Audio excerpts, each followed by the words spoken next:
सुमिरन करी माँ गायत्री को,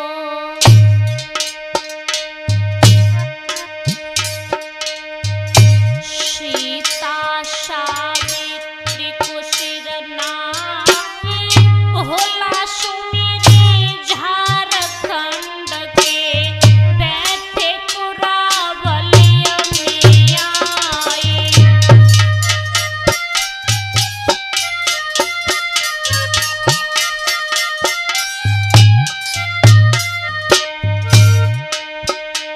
और सुमर शीतला में नपुरी की,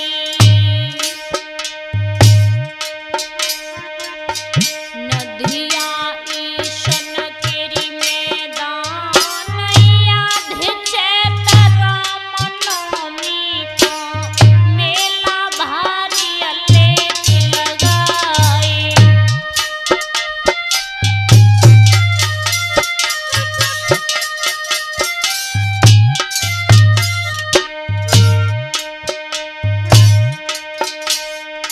हम मैया सुमिरी लखुना बाली, कन्नी खटक दिनायर रात्रि, सुंदर भवन बनो तो दुर्गा को पुष्प की लता रही लहराई।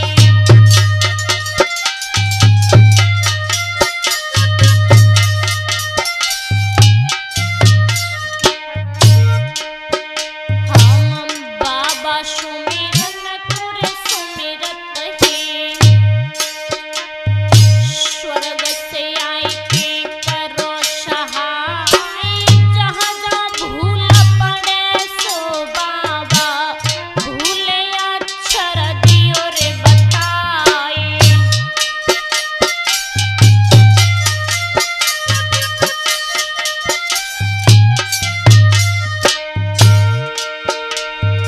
सुमरी जखैया पेड़ कमालो, गहियर पेड़ वर्ग दाक्यार, महीना किर पूनो तो मेला भारी अलेख लगाए।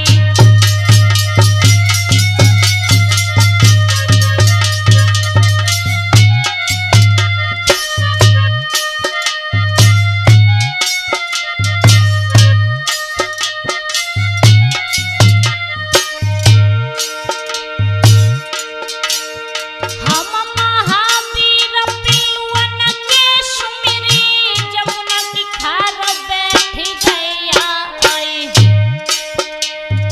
सुमिरन करके माता पिता को कुछ में सोए पे पैर पसारे।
याद रखना भाइयों, आज मैं अजय कैसेटेटा के सौजन्य से मैं मनु यादव गांव मधीपुर बाबा सुरजन चैतन्य जी की 80 भूकंपा से ये माड़ोगढ़ संग्राम प्रथम भाग, जिसमें आप लोग सुनेंगे कि एक मासूम लड़का और अपने पिता का बदला और किस तरीका से लेगा। तो आइए भक्तों,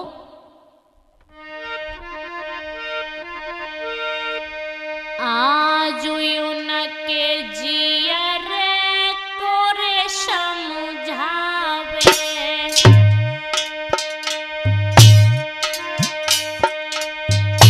जिनकी चढ़ी लगन फिर जाए, उनके जियर को रे समझावे, शेर पे चढ़ती नारी मर जाए।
राज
जग जाहर तलवारी।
पृथ्वीराज की तबला थुकत बंद हुई जाए।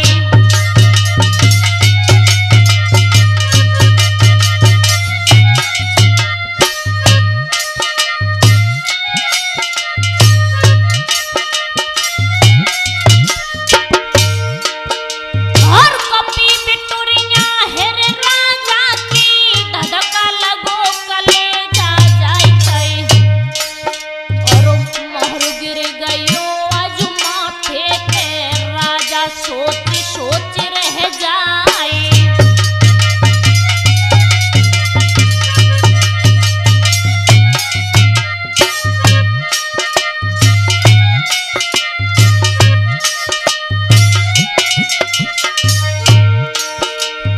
पृथ्वीराज तब बोलन लागे, चंद्रभाट के कही सुनाए। और कैसी धरती हालत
याद रखना भाइयों, आज जब इस तरीका से और दशराज की पत्नी देवक के गर्भ से ऊदल ने जन्म लिया, धीरे धीरे भक्तों ये मासूम लड़का बड़ा होने लगा, तो हुआ क्या? आज 12 बरस के ऊदल हुई गए,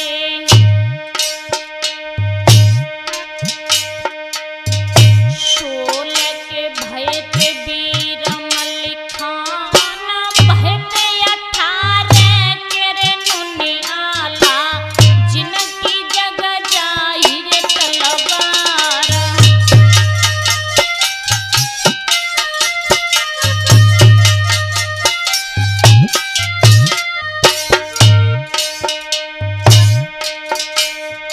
और 5 बछेड़ा जो उड़ने,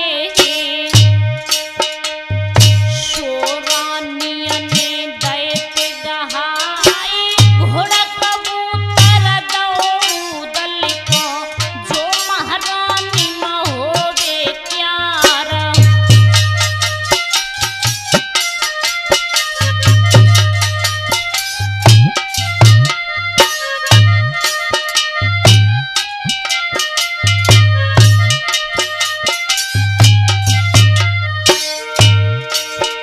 और घोड़ी कबूतर दई मलिखे को, जोरन बाग में होवे प्यार।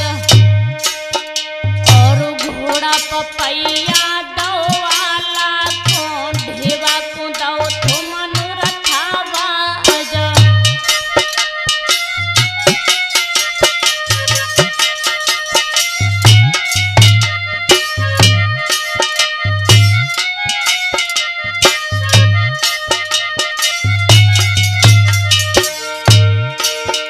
अरे हर नागर ब्रह्मा को दीनो है, ओ महारानी में होवे प्यार।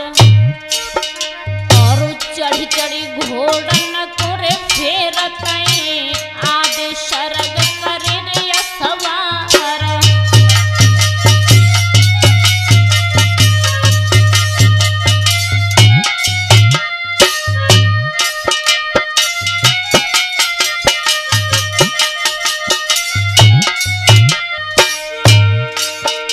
अरे चढ़ी चढ़ी घोड़न को फेरतई, आदे सरग करतई धवार। अरे 12 बरस के यूदल हुई गए, तब सैयद से कही सुनाई।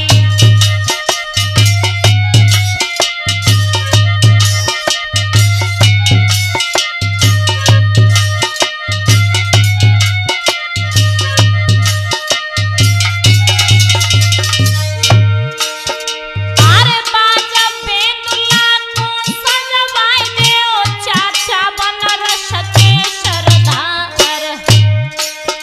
ए लगी लाल शाहर युरैया की, चाचा खेलन जावी शिकार।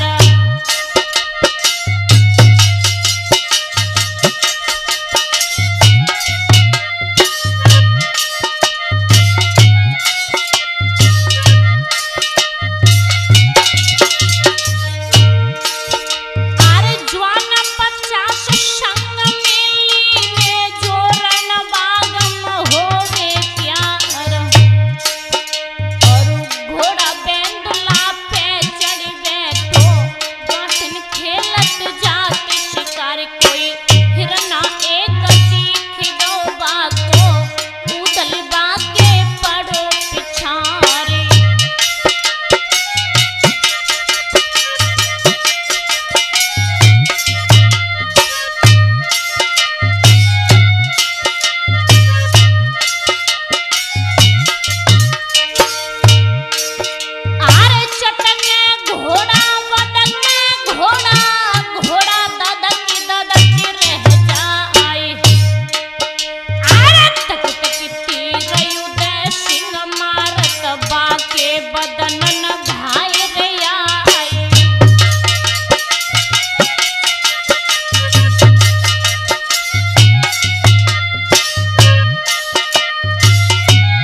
आंखों में खून के छोले लेकर के बोला, और क्या बोला, अरे कब कब यूदल भय कनवरिया, कब कब गही ढल तलवार, और राज्य हमारे मिया करके तुमने युद्धम दयोर मचाई।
याद रखना भाइयों, आज जब उदल के मामा जब माहिल आए हैं तो माहिल ने आकर के उदल से कहा कि उदल आप कैसे बहादुर हो जो कि आपने आकर के हमारी ओरही में और बहादुरी दिखाई है।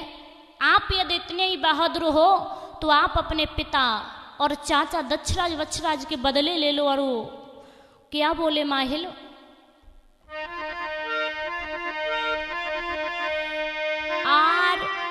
आर कैसे बहादुर भय रही में सुनियो दशराज